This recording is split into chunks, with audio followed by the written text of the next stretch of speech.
read your book. Now, how often do I hear people say that to me about my book, Don't Just Settle, Live Your True Life? Well, I haven't been counting, but I can say that it seems to be a lot. Now, of course, I'm ever so grateful that people have read my book.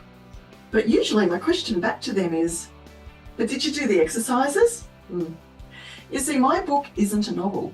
It's not a textbook. It's actually a workbook. And sure, as you read through it, you're going to get something out of the book. You might learn something new. You might look at some of your past events in your life and look at them through a different perspective. Or you might completely disagree with some of the concepts. And that's all good, that's great. But to get real value out of the book and to create any sort of change in your life, you have to do the work. Now, all too often, people rely on what I call head knowledge to create a shift in their life. Now, honestly, how many self-help books do you have? Now, I've been just as guilty of this. I love reading about how the mind works. I love reading about the science of epigenetics. I love reading about psychology.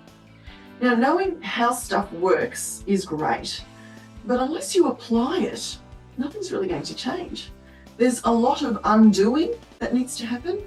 There's reframing that needs to take place in order to create change. And to do that, there's a lot of, confronting deep-seated beliefs, as well as examining perceptions and interpretations of past events and experiences. Now, reading about how the mind works, how thought patterns are created, how paradigms are developed. Now, paradigms are habits of thinking, of behaving.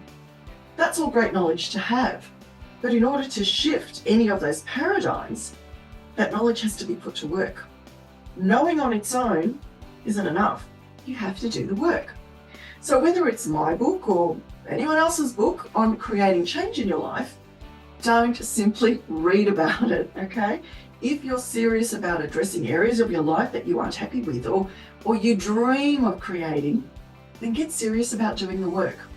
Knowing isn't enough. Doing is what will get you there. I'm Vera Herman. Catch you next time.